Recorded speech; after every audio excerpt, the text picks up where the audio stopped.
Hello, everyone, and thank you for making it across the city on a rainy day in the evening on a Thursday. It's always a pleasure to do these events at BIC, and we really appreciate all of you making it this far. It's a special pleasure to now move to the topic of today's talk and to welcome Professor Ruth DeFries, who we were trying to figure out today how long we've known each other, but we both think it's forever. A long-term colleague and friend, and more importantly, someone who's been doing phenomenal ground-up work as well as eye-in-the-sky work from remote sensing for the past 40 to 50 years. So Ruth DeFries is at Columbia University as founding dean of Columbia's Climate School, has been working on issues of land cover change and remote sensing.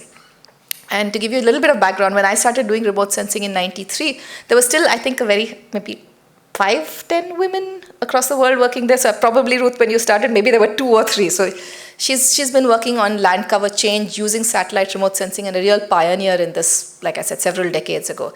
And her work has looked at what drives people to cut down forests and plant agriculture or reshape or create cities, or all kinds of decisions that are shaped around human decisions to change land use, what the impacts are on the climate, what the impact is on biophysical environment, and how all of this ultimately relates to desire for better life and for food, which is a driving focus also of today's talk.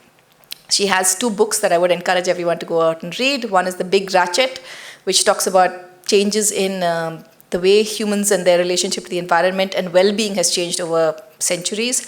The second one is What Would Nature Do?, which is also a very thoughtful and interesting discussion of how ecosystems and ecosystem services are going to be essential to human resilience today. And in that context, millets is something she's been looking at for a very long time. The central Indian forest landscapes is a place that where she has a family home, but also has been working for a very long time on understanding how people deal with the forests, how migration is linked with urbanization, with climate change, and a number of very fascinating issues. But today's theme is specifically on millets, so let's listen to Professor DeFries talking to us about millets. Thank you.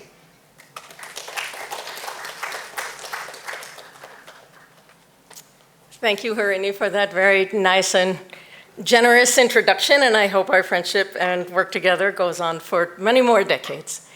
And thank you all for coming out this evening. As I'm sure you are aware, there is so much focus on millets as a way to increase climate resilience of food production in India, and also for its many nutritional benefits. So I'm sure you are very well aware of this push, and maybe you had millets for lunch. I'm looking forward to having millets for dinner. Karnataka, of course, is quite famous for ragi. So what I'd like to do today is dig in more about what this Millet Bonanza, this millet revival is all about, why it's so important, and I see it as a huge potential to bring climate resilience into food production and consumption in India, and look at some historical thinking about millets, and then looking forward to how we can realize this potential in the Millet Bonanza. But before we get into millets, I want to step back for a minute, and Harini had mentioned the book, The Big Ratchet, and that's a book that traces over time back to the domestication of agriculture, and even before that, about how humans have increased food production more and more and more. And every time we figure out a way to increase food production, it makes some kind of problem, like some kind of shortage in nutrients, or the need for pesticides to deal with pests in monoculture, some kind of problem, and then another solution emerges, which creates another problem. So here we are in this kind of cycle. So I take that as a sort of hopeful story, if we can have hope, that societies are continually adapting, learning, altering course when conditions change. So a condition that is changing now that's with us is created by the problem of burning fossil fuels for energy as a convenient source of energy, the problem created by the industrialized world. And the impact now is that climate change is very much with us, as I'm sure you all are aware. Records breaking around the world, and the the unusual rainfall patterns that we're seeing in the monsoon. So we need to adapt, learn, and alter course while we do everything we can to reduce the emissions of greenhouse gases. So I see where we are as a pivot point in this endless process in societies of adapting, learning, and altering course as conditions change. So here we are in the International Year of the Millet, which was proposed to the United Nations by the government of India. We have millets all around us. We love millets. We can buy millets online in nice packaging and in grocery stores. We go into restaurants and have millets, and also very much traditional staple for many, many people. And again, Karnataka being famous for ragi. So it is quite the moment for millets. The question is, with all of this attention, what are the barriers, and can this be a pivot to improving climate resilience and also nutrition, to the extent that millets provide good nutrition, to be able to capitalize on this moment. So India is the largest producer of millets in the world, and that fact, despite that the production has been going down for the last decades, as we'll talk about in a moment. And what is so wonderful about the millets in India is that there are so many species, and within each species, so many varieties. And each geography has its own composition of millets. So there are the major millets that we're all quite familiar with because they are the ones that have been more commercialized: ragi, bajra, jowar, grown in different parts of the country. And these millets have been in India for thousands of years, almost 5,000 years, and came to India from the semi-arid parts of Africa as people moved and traded and moved back and forth, as people have always done. And these are very important millets in India. And there are also such an incredible diversity, genetic diversity of small millets, which are very important and grown particularly in hilly parts of the country. And there's a lot more than is on this slide. We have the broomcorn millet, we have cogni, foxtail millet. Those came from China even before the millets that came from Africa. And then we have this wonderful array of millets which are native to India itself. Were domesticated here in India. The Indian barnyard millet, kutki, my personal favorite, kodo. And those are the ones that are just a treasure trove of genetic diversity because they are native. So this idea of adapting and learning and changing course when conditions change is very much an issue for today, but has always been an issue in human history. So if we think about the Harappan civilization, what I'm showing you here, those squiggly lines, is data from sediment cores from lakes. So if you think of those sediment cores as layers, like a layer cake, laid down over time. So when you take a core, you can look back in time at what the climatic conditions were based on chemical isotopes and fossils. And in this case, what these sediment cores are showing us is that in the time of the height of the Harappan civilization, conditions were wetter than usual, and the Harappan civilization thrived. Highly sophisticated civilization, highly urbanized, equitable, known to be an equitable civilization. And to have such a sophisticated urban civilization requires surplus and production. And we see that that civilization thrived when conditions were wetter. Then what happened about 4,200 years ago is that worldwide conditions changed and went through a drought period, and that changed what people ate during the Harappan civilization. So we think about the wheat and barley as the staples for the Harappan civilization, but there are also millets that are found. So the wonderful work of archaeologists who do the painstaking analysis of the remnants left behind from people long ago. For example, at these sites, the archaeologists have found charred seeds from millets. The millets that came from Africa, the ones that came from China, native millets from India itself. And so there were, while wheat and barley were the main staples, there was this wider diversity of millets at that time.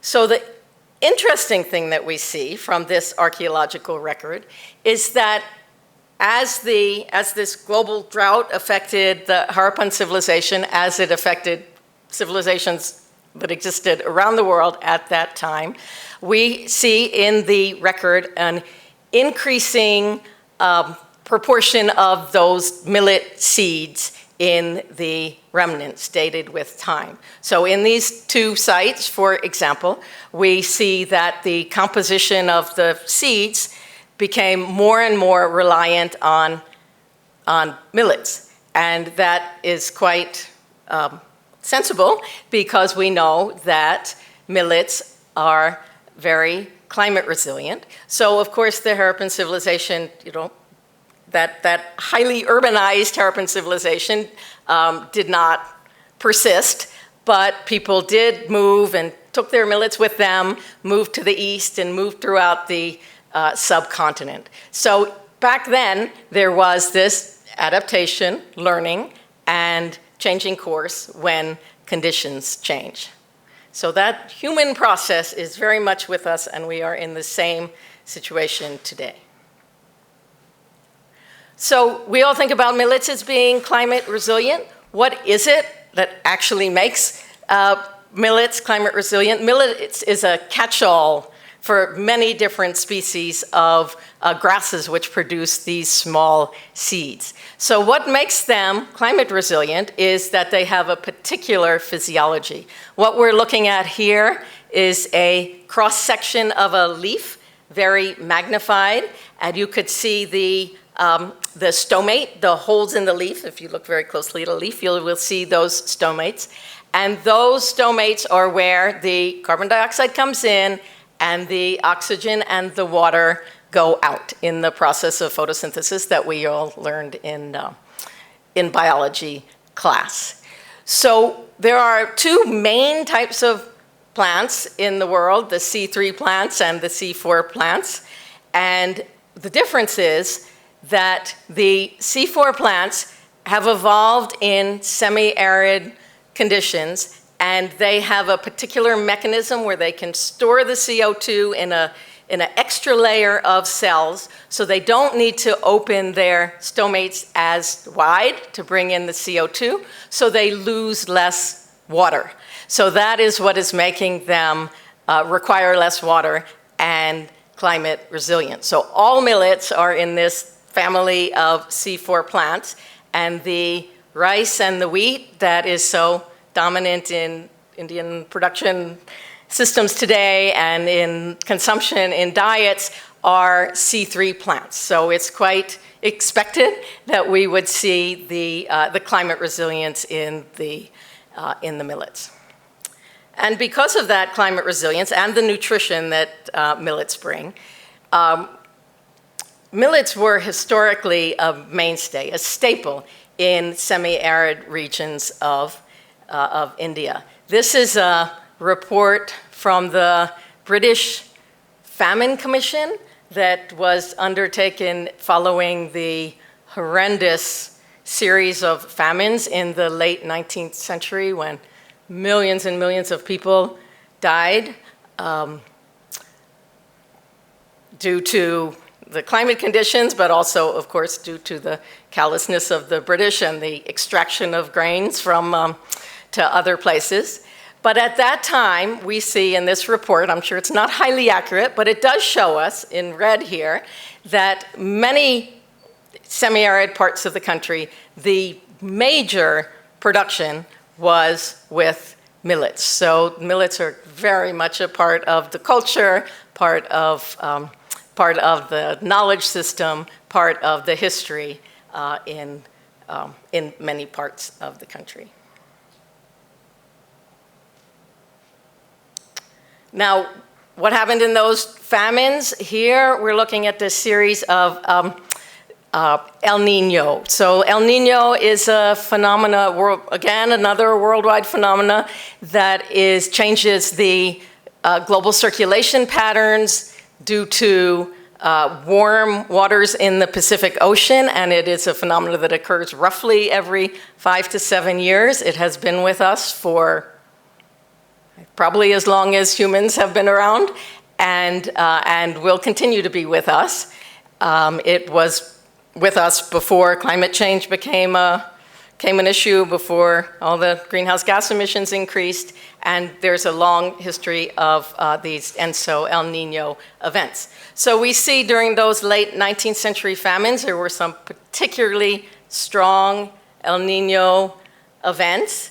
Now, of course, the social scientists will really have my neck right, Harini, if I'm not very careful to say that famines are not completely climate driven, that they are created by human decisions and governance. But climate conditions can be a trigger to famines, as they were in this case. So we see these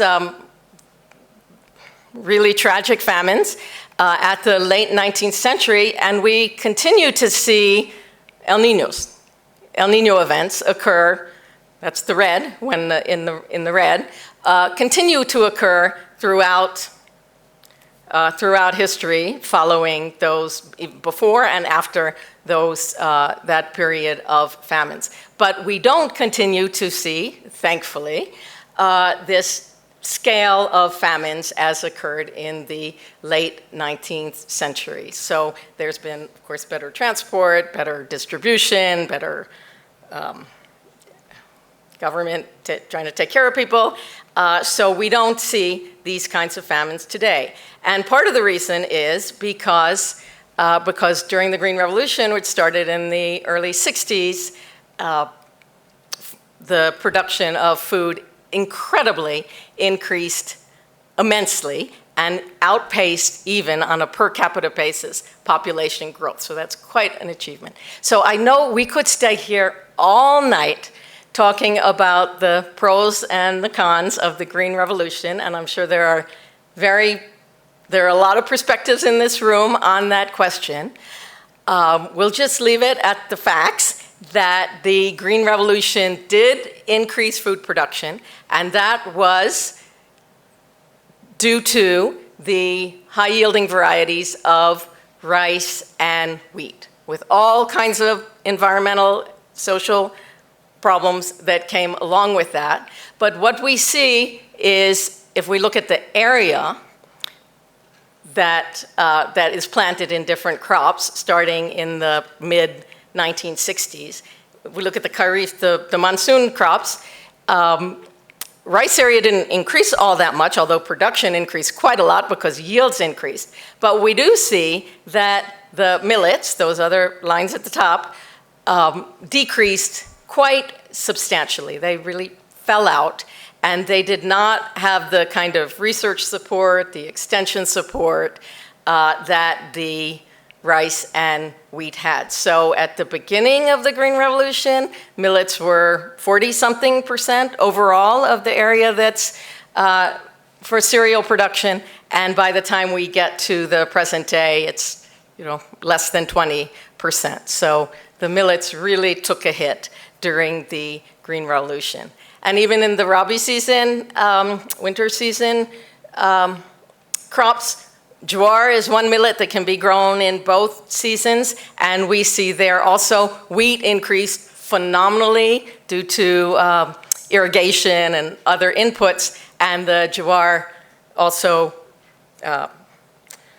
declined in its area of production.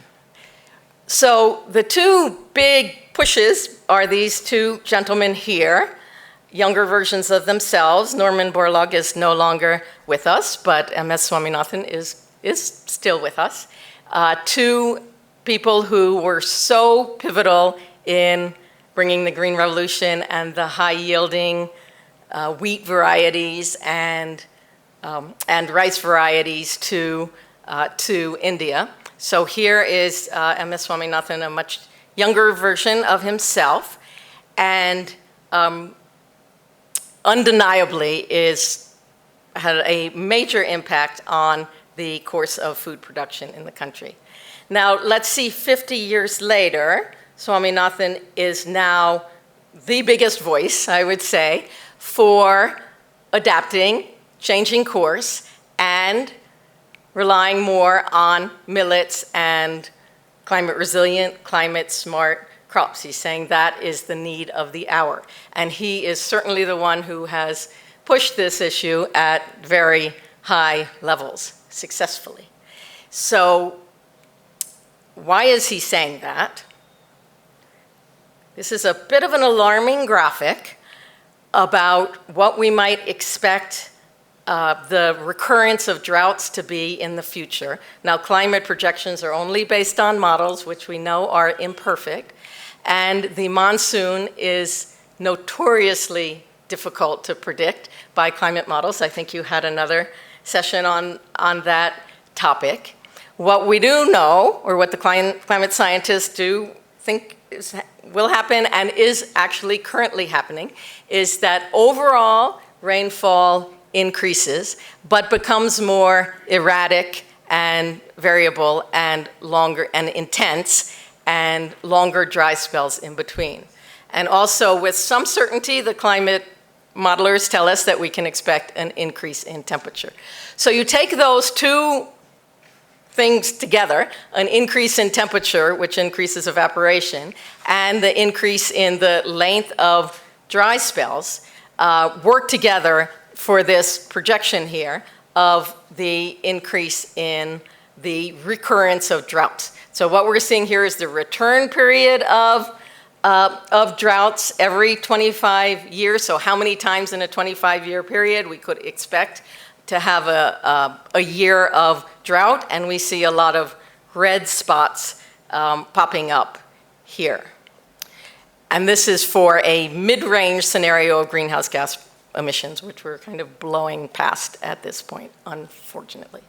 So this is, I like to be an optimist, but this really is quite alarming, and you could see why M.S. Swaminathan is such a strong voice for bringing climate resilience into the food production system. And that voice has been heard, and there have been some incredible policy changes.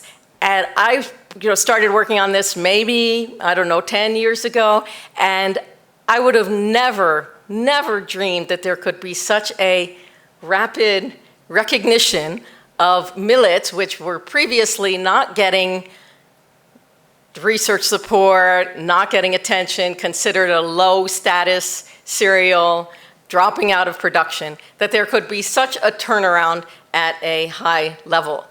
So in the 2013 National Food Security Act, which guarantees food security, a very important act, the watershed change there was recognizing that coarse grains are considered a food grain, along with rice and wheat. So that means that these coarse grains, millets, as they were then called, could be in the public distribution system, could be in procurement systems, could be in receive a minimum support price, be considered a food grain along with rice and wheat. And in fact, some states, including Karnataka, do now have millets in their public distribution system. So this is really a watershed change. in the recognition that coarse grains, the millets, have a place in the Indian production and consumption along with rice and wheat.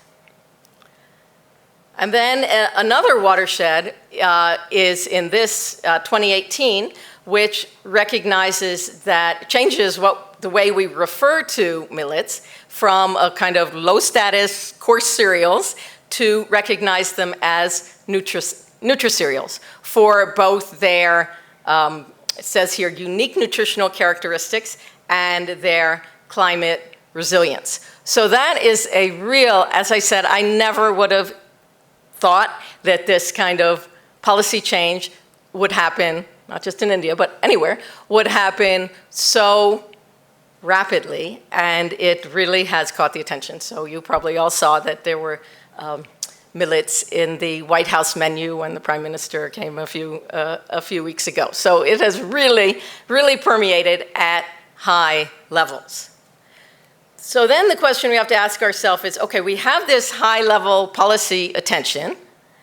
How does that translate to the ground? What does it take to turn these words about the importance of millets for climate resilience and nutrition into actual change on the ground, into actual decisions about what farmers grow, decisions about what people eat?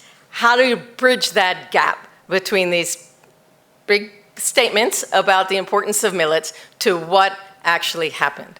So for here, I'm going to go to the place that I know the best, which is in Madhya Pradesh in central India, which is one of the strongholds of the native small millets, kutki and kodo. This is a part of the country that is so globally treasured for its tiger habitat. That's how I first got to love this landscape, but I love it also for its millets. And this is an area where there is still, very much so, millets are still produced and still in the cultural memory, although you can see them rapidly declining. So how do we know what's going on the ground? You know, we can read all these policy statements, but how do we really know how this high-level policy is translating to the ground? There's really only one way to know, and that is to go to the ground and to learn from farmers and to try to understand why they make the decisions they do, how they perceive millets, how they're growing millets, what are the barriers to producing more millets, what are they eating, and to listen to the people who are closest to the ground and are so incredibly knowledgeable on what will grow well and why they make decisions that they do. So when we go to the ground in this part of the country, and I don't want to generalize everywhere because we all know how heterogeneous the country is, but when we ask about the barriers, or we asked previously, what did they used to grow millets? And you'll hear, hum pehle ugate the. You'll hear that a lot.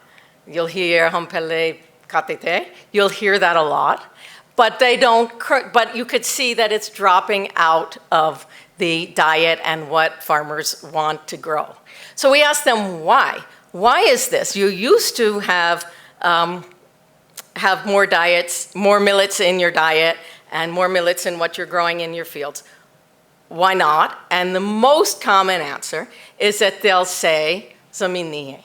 They don't have land available. So what happened to that land where they were previously growing millets? Millets grows on well-drained, at least these kinds of millets, grow on well-drained, sloping land. They won't grow in a paddy. There's too much water there and it's not drained. So what we see over and over again is that there has been quite a bit of land that has been converted, previously growing millets, to paddy to be able to grow rice. And that is quite sensible from the farmer's point of view, very sensible, because rice is getting more income. Farmers can sell to the government, it will get procured, it has a minimum support price, and it makes a lot of economic sense. But in the meantime, this land is being taken out of millet cultivation. And we learned a lot from these farmers who told us about this, that in the Manrega scheme, which is incredibly important for employment security, where below poverty level rural farmers are guaranteed a set number of days a year of labor. There's a long list of permissible works, and one of the activities that is included in permissible works for Manrega is the construction of paddy, construction of the buns, and the construction of to be able to grow rice. So these farmers told us that, 15 or so years ago, there was a panchayat scheme that had where they're standing now, they were previously growing millets, but that's been now converted into paddy. And this is still continuing today. So we have this high-level policy attention on millets, but then we have these leftover policies that are incentivizing in the other direction. So how do we think about bridging those kinds of gaps? Then when we ask about whether people are eating millets and why they don't eat millets like they did in, say, in the previous generation, although it's still very much there in cultural memory, and a lot of people are still eating millets in this particular landscape. But why is it dropping out of the diet? So one of the, often hear this is data from asking in some particular tessels, but the point is that almost everyone is processing the millets at home. So millets have a very thick husk, so they can store for a long time, which is why they're known as famine foods, because they can store for many, many years without going bad. But they're hard to process, because you have to dehusk them. So the traditional way of dehusking is like what this gentleman is doing right here, to pound it with a stone. That is a lot of work and takes hours and hours out of the day. And that's generally work that women do. In this case, we see a man doing it, but he's just demonstrating the process. That is a lot of drudgery, a lot to ask for people to do to be able to process the millets. But there is technology available for processing. This here is a kind of pretty simple sieve. You need a different size sieve than the rice and the wheat because the size of the seed is different.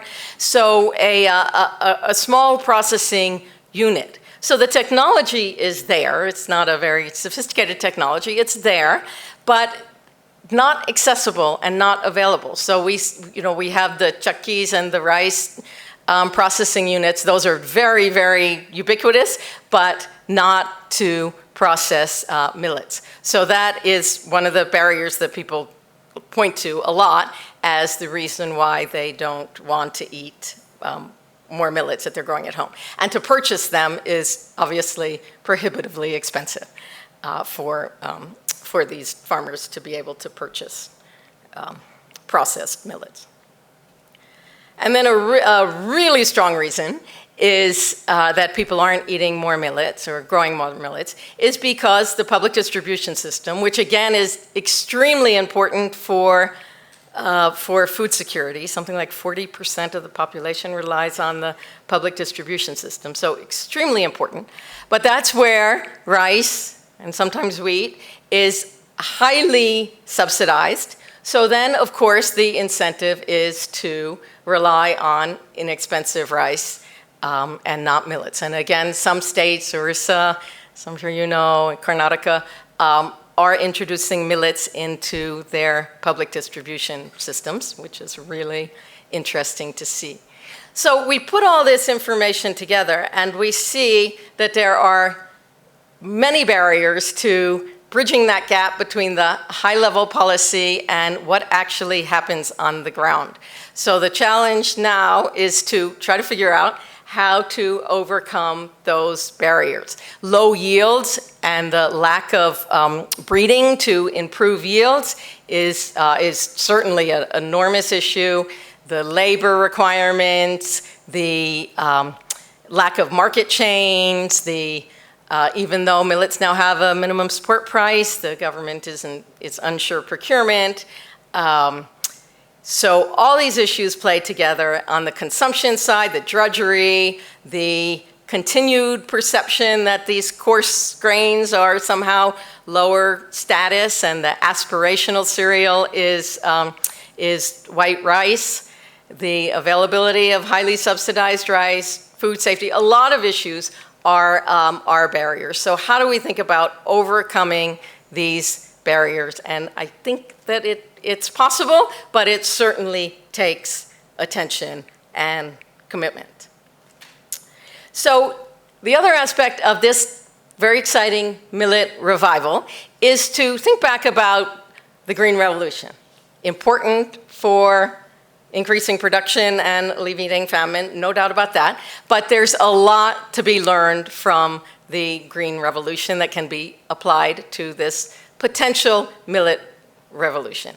And one is to keep the genetic diversity alive. Genetic diversity is like keeping the options for breeding, climate resilience, pest resilience. It's just the basis for healthy food systems is to have the genetic diversity staying alive.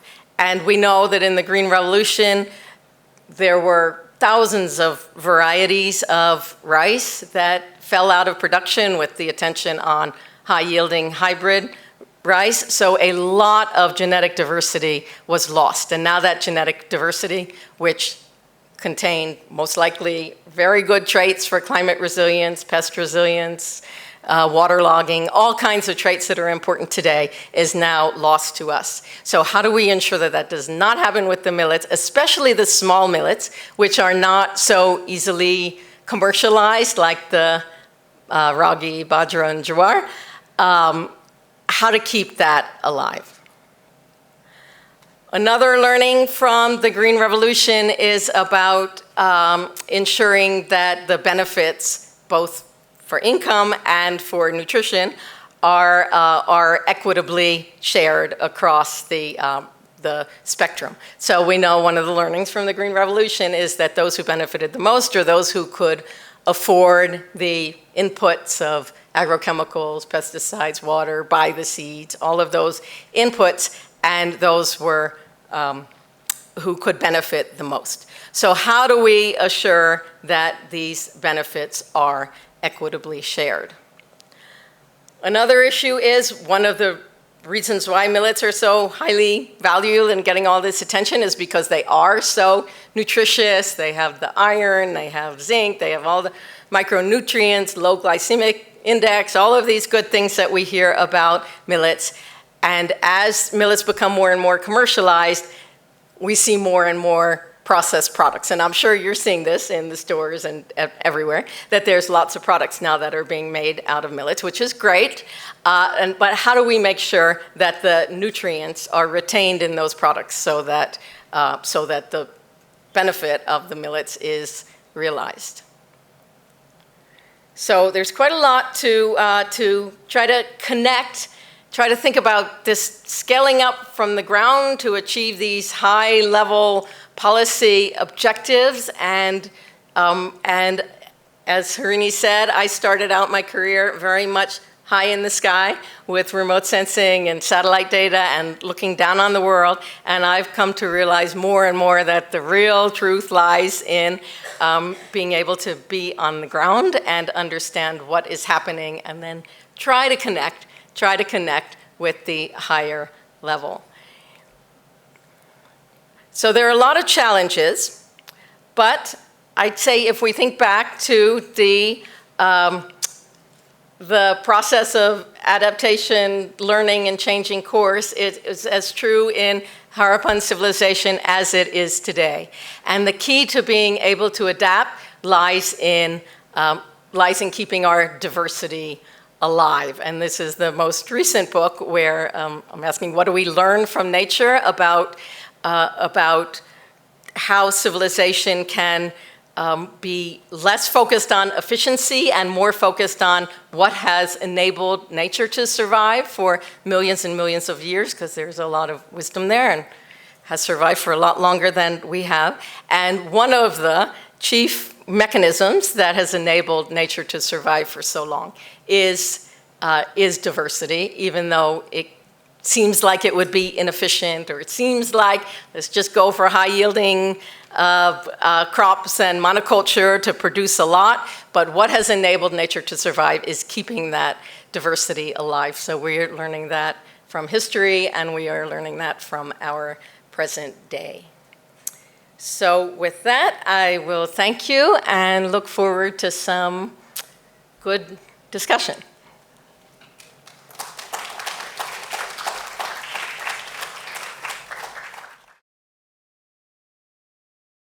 Just for those who are asking questions, if you can raise your hand and a mic will circulate because they are also recording the questioners. So if you will please not just ask questions but speak into the mic, that would be helpful. Yes.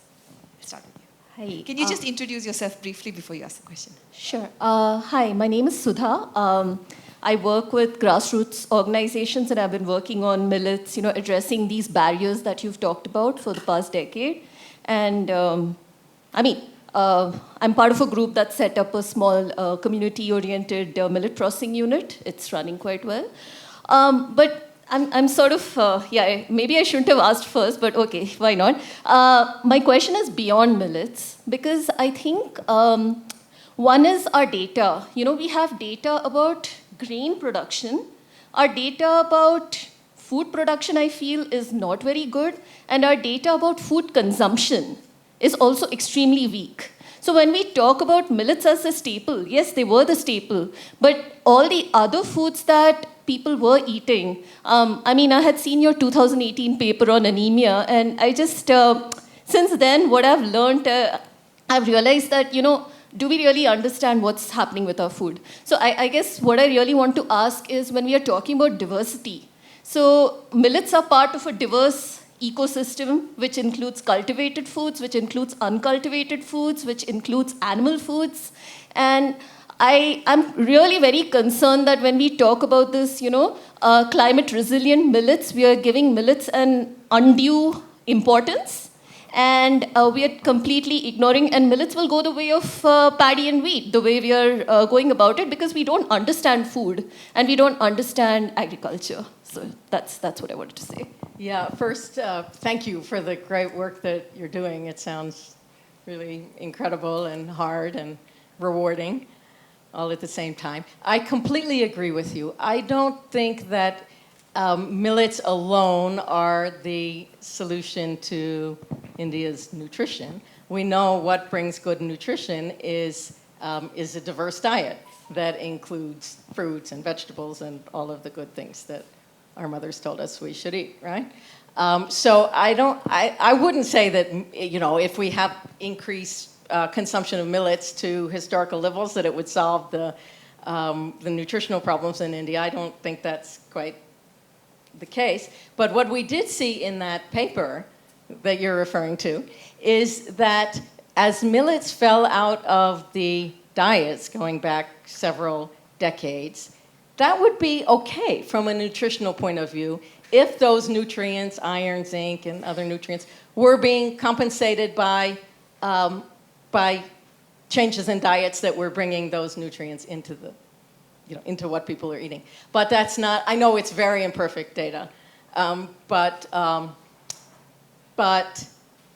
we don't see that kind of compensation except for in one state, and I'm sure you would all be able to guess which state that is, Kerala, where we do see that compensation. So you decline the millets, and that's being compensated by other foods. But in other places, we don't see that compensation. So millets has a place in diets, but I would totally agree with you totally agree that, I'm focused here more on the climate resilience aspect, because I think it's very clear that producing millets is more climate resilient than rice and wheat, although the yields are lower.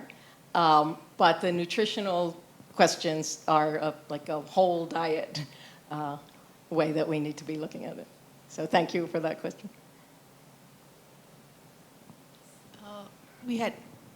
Hi, Ruth. Beautiful presentation. Now, my name is Ankur, and I'm faculty at Azim Premji University. I have two questions, if the time permits. The first question is from... One, we'll come back to the second one. Okay. So the first question is from the climate change perspective. We give a lot of importance to millets by saying that it's climate resilient crop. But you see, if we were to promote millets in a diet, that means there would be certain rise for the demand for the millets, right?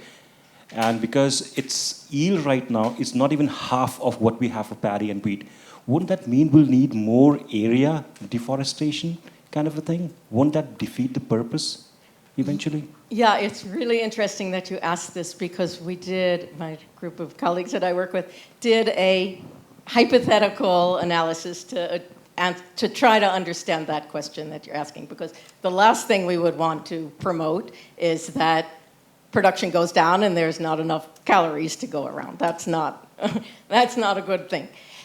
So we did an exercise where we looked at if we increased the production of millets in places where it makes sense to do so, and that's in the semi-arid places, that we could keep production, overall production, calorie production, at the same level and increase millet production in certain areas. This is just hypothetical, of course. I wouldn't pretend that it could happen in reality.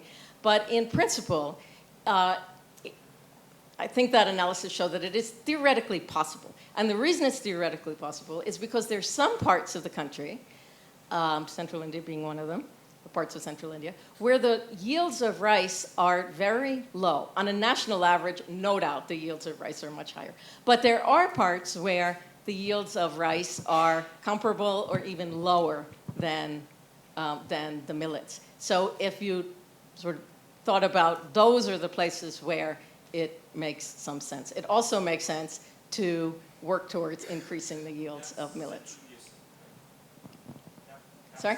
That's the central part of India, you said. Yeah. But that central part of India is wheat basket. Not this variation, how it's getting. Yeah, well, there are some strongholds of millets in that area, in the hillier parts. And if you also factor in, I think, the fact that rice yields are projected to decrease by 20% under climate change, then you have a very different thing coming. And you are not going to be able to switch at that time. So in some sense, I think this is also a question of what do we do for future climate resilience, right? Yeah. Yeah, so we looked at that in relation to the rabi crop recently for rabi jowar, and wheat, and looking where wheat is expanding. It's expanding into the places where jowar has traditionally been, and that is making the wheat more climate sensitive because it's expanding into those areas. There's one more question. We'll come back, Ankur, to your second if we have time. Yes. Okay. So 1, then 2, and then 3. Hi, I am Madhukara from Azim Premji University. So here everyone is asking about a future, but my question is about the past. Specifically about a graph you showed about a graph on consumption of millets in Indian provinces.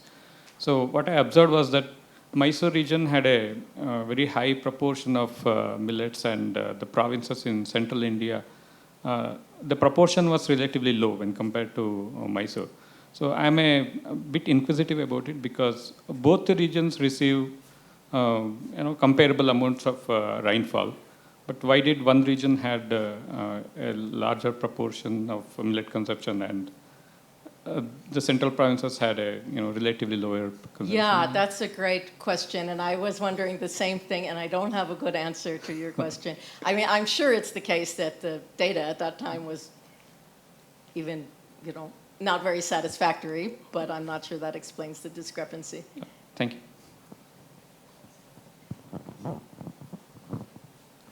I had 3 questions, but I'll ask the second one first. The the introduction of millets into the PDAs, how is it playing out right now? Just wanted to learn a little bit more about that. Well, maybe someone here knows more about that than I do. My understanding is that that it's difficult because there's not enough for the government to procure to guarantee that there will be millets, continually available. So it's a supply problem. It's a supply problem. Yeah, that's my understanding. Other people may please speak up with more information about that. It's the quality. And quality. It's the standards problem. Yeah. The way we want to store the grain, Yeah. the way we want to supply it. And the entire transport, storage, processing system has been set up around the rice and the wheat.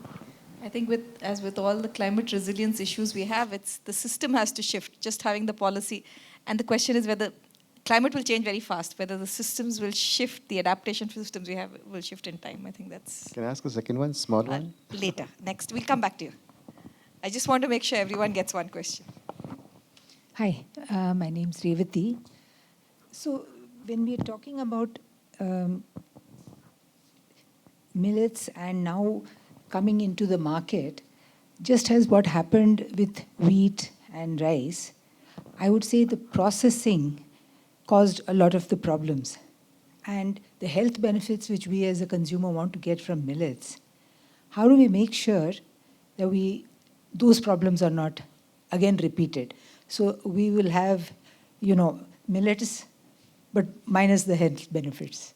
Yeah, absolutely, absolutely. So, we're seeing all these processed products now, chips and biscuits and all these millet-type products. So, it's really a question of how much nutrition they're actually, whether those are maintaining the nutritional benefits of millets, and probably not, because the nutrients are in the husk. So I'd say if we want to do the best we can with getting the nutrition from millets, and I'm not a nutritionist, so I'm going out on a limb here, but we should be eating the minimally processed millets. You have to take off the husk because it's very hard, but as minimally processed as possible. And it's very delicious, as I'm sure you all know.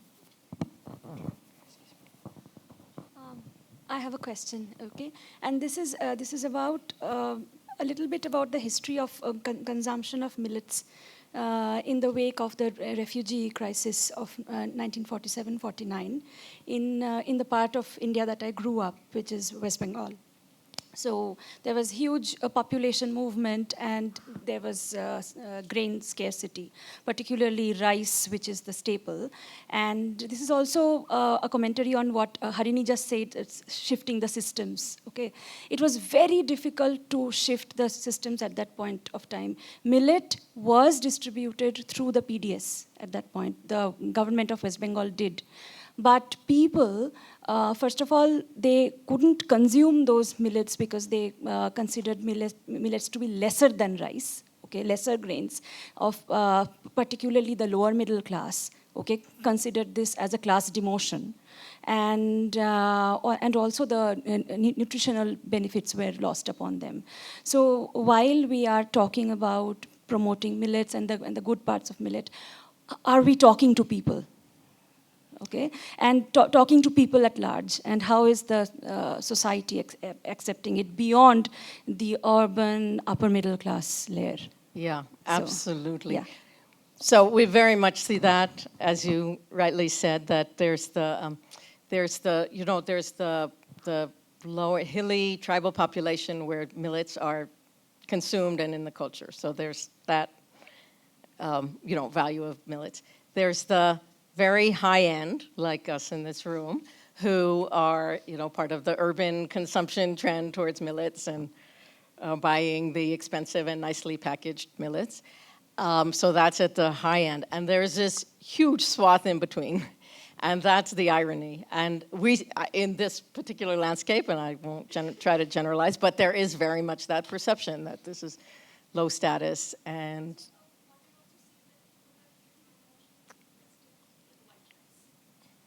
yeah, but preferences are fungible and changeable. So when I was growing up, quinoa, never heard of it.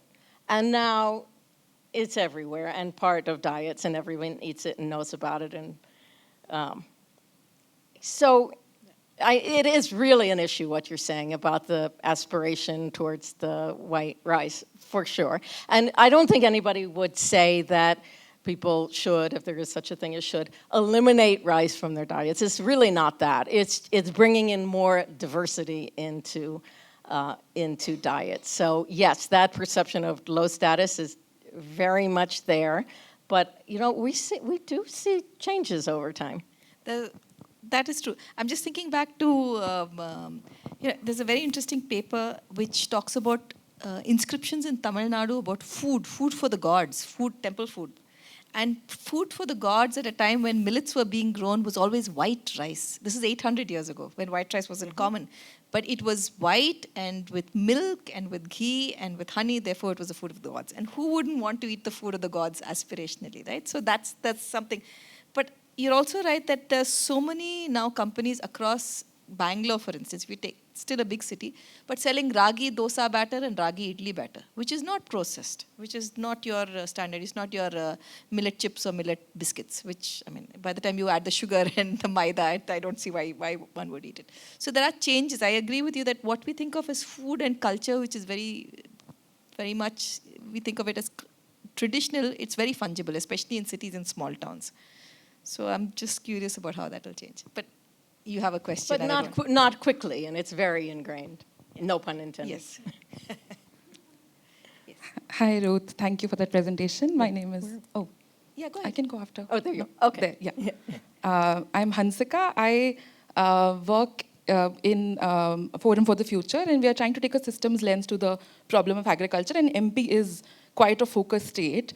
And just building upon some of the systemic theme that is coming up, if you look at the... She's also a graduate of ours, Yes, and that's I'm a a student systemic change is also something we discuss in the classroom. But yes, a lot of the work is inspired from those discussions. But if you look at the agriculture transition, there are two big things, right? There is the old system, there is a whole political economy around subsidies that is kind of stuck, and not much is happening to move it.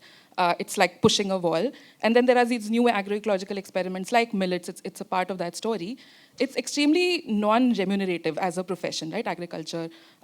So some of these economic incentives are different ways of adding value, food processing, but a lot of people are trying to find those other lenses like payment for ecosystem services, carbon markets. So the question around resilience, it's extremely useful, right, climate resilience, but there is no way to kind of make an exchange value case for it. So I'm just curious to hear from your experiences globally, have people managed to crack it? Like, can you make a exchange value case for climate resilience? Well, no, is the short answer. But in terms of the carbon market, I do think there is some potential in the fact that that rice not only uses a lot of water, but produces a lot of methane, very potent greenhouse gas. So I wouldn't ever try to make the argument that reducing greenhouse gas emissions should be on the backs of small-scale rural farmers. I wouldn't say that. But if there is potential for financing and incentivizing growing more millets from the carbon market that would incentivize on the basis of reducing methane, then that is one potential area. It's not realized, but it is, in a few places it is, but it's not generally realized. But that is one potential direction. And then I see, as more and more climate risks happen, as we're seeing around the world, then it just, there has to be adaptation and thinking about what crops are going to be resilient. And as Harini said, wheat we know is highly sensitive to high temperatures and what the about water also demand. Also the fact that you don't have to add fertilizers as much for millets. So that's also the less NOx you have, the less global warming you'll have. Yeah. And that's a huge difference of rice and wheat versus millet. It's a case not yet made, but could be made. Trying to make that case. But again, not putting climate mitigation on the backs of the most vulnerable people. I just want to make sure everyone has one question. Did you have a question? Thank you. I'm Santanu. I'm from Azim Premji University. So just wanted to actually maybe add to what the discussion was, because with the climate projections, our rainfall spots are going to change in India. So traditionally, say on the eastern side it's wetter, on the western side it's drier, but it's a shift towards the western side. Basically, western sides are going to be a lot wetter. Maybe millet that way, because it can be a way we can look at it for climate adaptation as well. We have to think about crop rotation once those spots are going to change, right? So it just coming to my mind. So that may be maybe another like adaptation or resilient case study as well in there. Yeah, yeah. But I think, you would know better, being a climate scientist, card-carrying climate scientist, that the projections are for more intense and erratic rainfall. Overall, more rainfall. Shift in the west to the east distribution. Right. But dry spells, higher probability of dry spells. Yeah.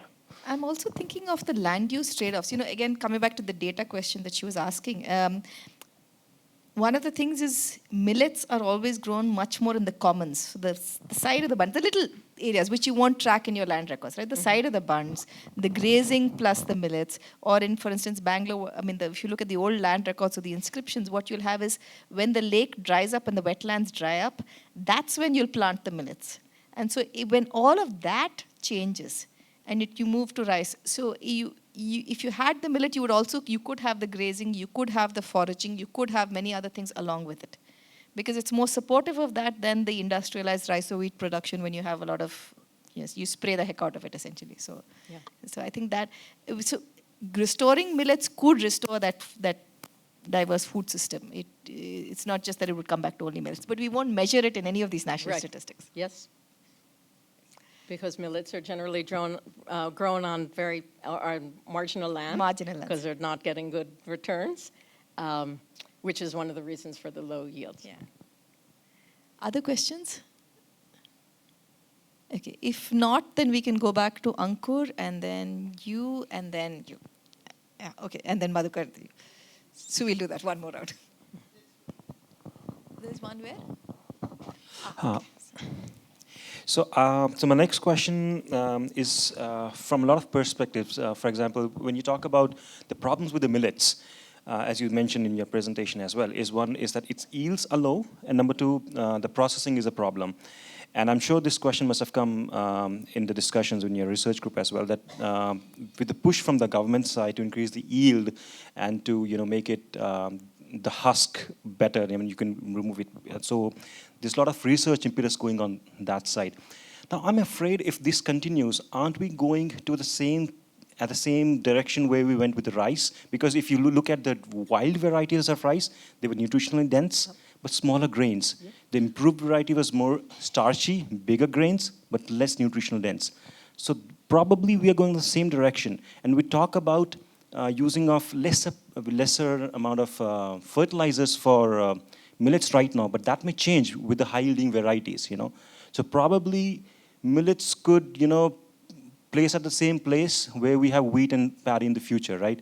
I'm just getting ahead of myself at this point of time, but, with the kind of research we do, this may happen, Absolutely, absolutely. And another aspect is that for those people who are still eating millets in a subsistence kind of way, the higher the value, the more becomes a cash crop, and the tendency would be to sell the millets and eat the inexpensive rice, which is not an outcome we'd want to see. So this is why I don't really know how to do this, but taking the learnings from the Green Revolution, as you said, the loss of so many lower yielding but very valuable rice varieties, how do we embed that lesson? And making this more cash crop kind of a thing would probably, as you said with quinoa, right? It becomes more fancier, expensive. We might just take it away from the plates of the poor at some point of time. So that has happened with teff in Ethiopia. That it's too expensive for the people who are producing it to be able to eat it, which is quite an unfortunate outcome. Just one question there, because it's a new question from someone, and then I'll come back.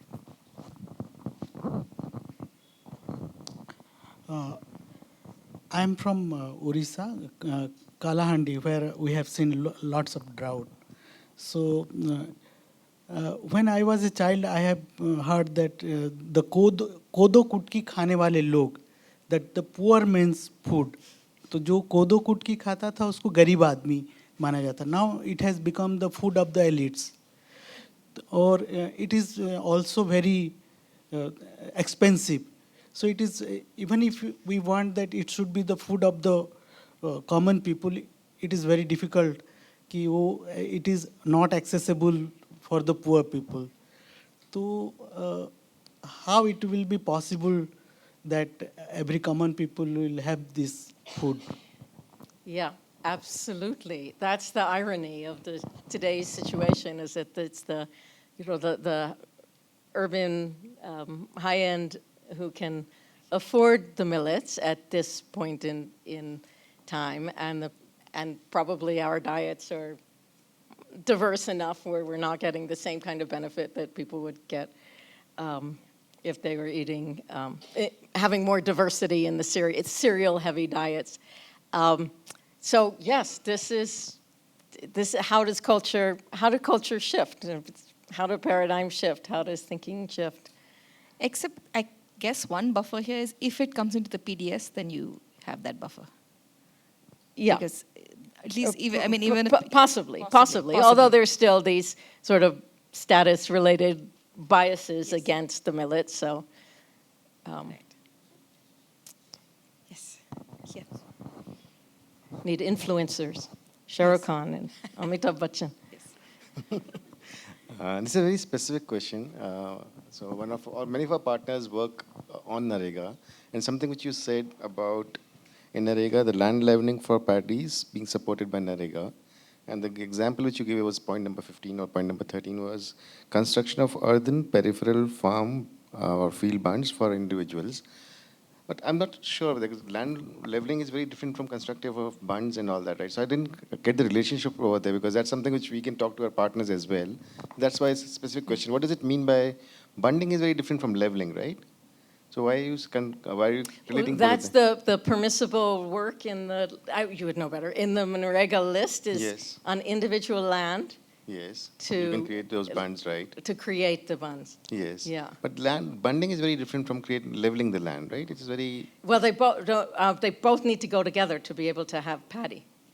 Ah, okay. So you're saying, okay, because bunding is primarily for saving water, basically. Yeah, to be able to keep in the water for the paddy. And then once it becomes, the bunds are there, then it would be very difficult, if not impossible, to reconstruct the drainage so that millets could grow there.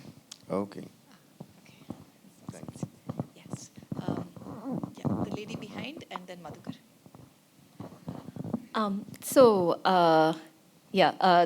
I have a real tip about animal foods because, I've also done a lot of research on historical millet consumption. And when you look at the old diets, they're pretty much all with animal foods. At the basic level, buttermilk, you call it majge in Karnataka, in Uttar Pradesh, wherever it's matha.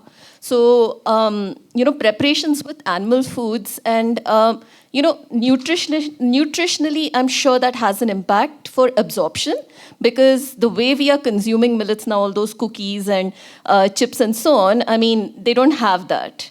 The other important thing being fermentation, which again, not everyone's doing it. In Karnataka, we still ferment, so that's a good thing. But, across the board, the people who are adopting it are not. But with the animal foods, I also see when we talk about climate resilience that, this whole idea that we need to switch to a vegetarian diet, which pretty much ignores or does not take into account smallholder animal cultivation, in my opinion. And I think we are missing a very essential part, which also keeps farmers afloat. Because in the last 2 years in Karnataka, we've seen crops washed out by rain, even millets. Even harvested millets just started sprouting when they were drying. So, with our variations in climate, I don't think we can manage with just plants. So, I just wanted your opinion on that. Yeah, thank you for hitting on one of my pet peeves. Not with you, with the notion that everybody should be plant-based diet and people eat too much meat and that sort of Western narrative, which does not really apply to the kind of farmers that we're talking about here. Certainly true in the industrialized world that people get far more protein than they need from animal sources, but whether it's dairy or eggs or whatever the animal source is, yeah, important in the diet. So I agree with you. Again, I'm not a nutritionist, so I'm going out on a limb. Yes. Yeah. During your talk, you mentioned that. Yeah, I'm here. Yeah. Okay. You mentioned that famines are created by human decisions, but also influenced by variations in climate. I'm a bit curious about it because we had famines even before the industrial era began. So can you please explain how human decisions create famines? Yeah, I just read a wonderful report that laid out the famines going back to first century, and periodic famines in different parts of the country. So, so I think in the case of, I'm really going out on a limb here. So in the case of the 19th century famines, it was really exacerbated by, by the extraction of grains that the British were taking out of the country. But you're right, there have been famines all the way throughout history, and this particular report I was reading was going into the ways that previously, not that there weren't famines, but that people prepared for famines more, that they knew the famines were coming, regular features, and would store, take a high-yielding, a good year, and use that to prepare for famines. And that's where millets come in as a famine food, because they store for a long time. So that's one of the differences in the past, but not to say that there weren't always tragic famines. I mean, I don't know how one would study this, but one thing I'm always stuck with while looking at the history of Bangalore and the Mysore kingdom, because there was the British and then there was the Mysore kings.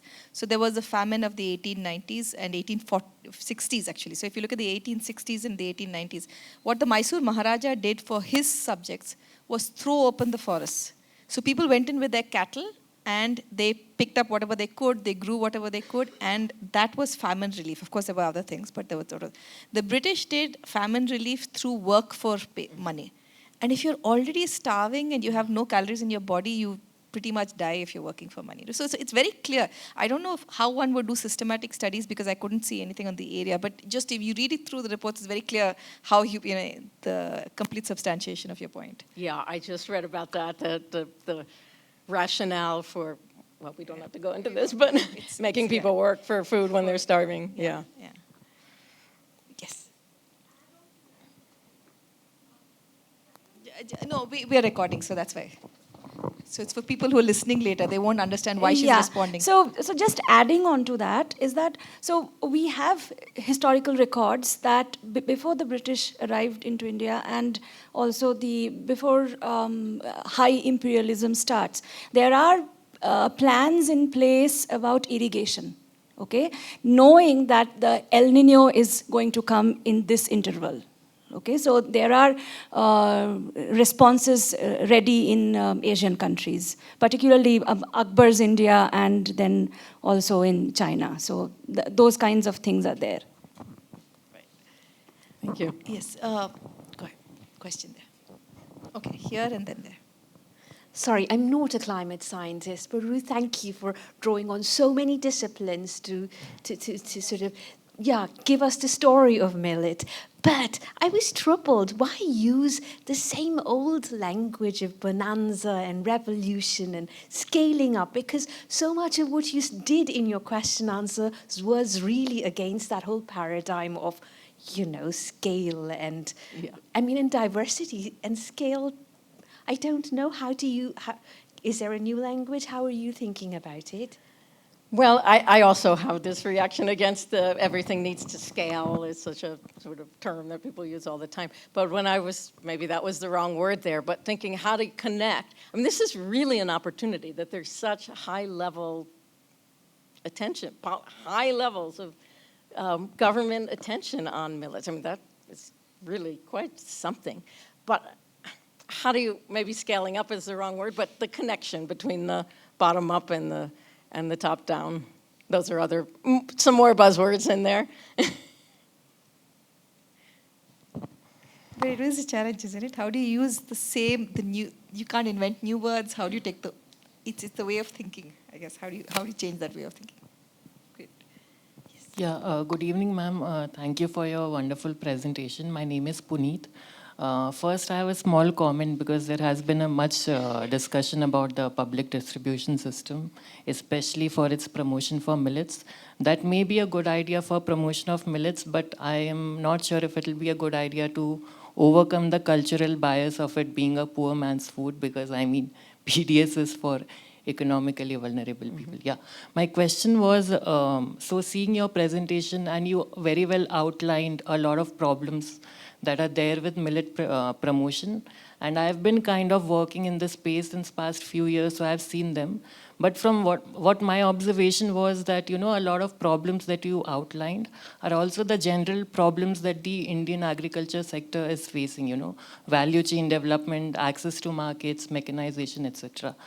And since we are talking about promoting a climate resilient crop here, so I mean, it was just what I'm wondering, and I don't know if you're the right person to answer this question, but still I'll just like to put forth that in developed countries, where these things don't exist, there's already a lot of mechanization, institutions, etc., etc. What are the challenges those countries are facing in promoting climate resilient crops, and shifting to a climate resilient agriculture? Yeah. Yeah. Well, I would say that India does not have a hold on this issue of subsidies creating perverse incentives towards climate resilience. The Farm Bill in the U.S. is exactly that, which is subsidizing the commodities of corn and growing crops that use a lot of water in places where there isn't water. So it's the same issue of very, very entrenched systems that are hard to change, that are not serving us so well in this time when we need to be incentivizing more climate resilience. All of the European Union, right? Yes. The policies are so bad and they're struggling to change them, and it seems impossible for political reasons. Yeah. Question there. Can I ask one quick one? Is that a first question? That's a first question, yeah. I will come back to you, Hansika.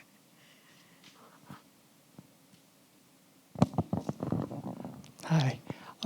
Millets are susceptible to diseases, some of which are extremely toxic for humans, like aflatoxins. Now, in this evolution of this new paradigm that we are envisioning, how are we going to deal with crop disease? Thank you so much for that question, because I recently was a victim of exactly that, and I can tell you it's not pleasant. In particular, Kodo has an aflatoxin which causes delirium, and we've heard a lot about that from the farmers. They know that very well. So one of the strategies that they use is to feed first to the animals and see if the animals are okay, and then consume it. But it's not millets alone that have aflatoxins. There's other kinds of cereals, other kinds of food products, cheese, a lot of different kinds of products, and it's a food safety issue. Again, I'm going out on a limb. It's a food safety issue about storage and the amount of moisture and the processing and also on breeding. So in other kinds of cereals that have been more commercialized, there's been plant breeding to make those cereals resistant to these aflatoxins. So yes, food safety is certainly a part of the issue here. Hansika? Hi. So when Green Revolution came, there was a lot of push from the scientific establishment. It came as a package of science. What is your opinion on what do scientists and scientific establishment need to do for the shift then, right? What are probably your reflections on that, on the role of scientists? Yeah, the role of scientists. So yes, there was a push from the Green Revolution, push from science that made the hybrid seeds possible, and the whole science that went behind the plant breeding and what Norman Borlaug did and all of that. But the real push was institutional, and the support of the Ford Foundation and the Rockefeller Foundation and the big push behind that.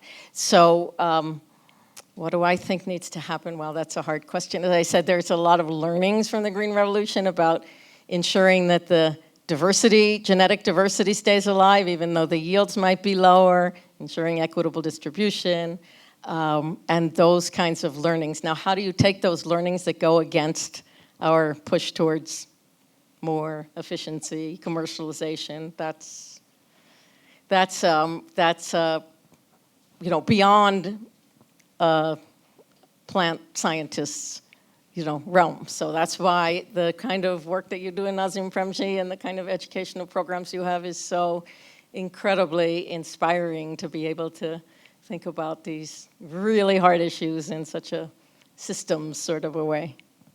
Yeah, we were just talking about this, and if I can paraphrase something that Ruth said when we had a conversation at the university, which will also, by the way, look at our YouTube channels, because there's another conversation with her that we had, which will go live. But one of the things you said was your students in Colombia are actually very relieved when you tell them about wicked system problems like this one, because otherwise they feel like they're responsible personally, that they should have done something and you can't do something.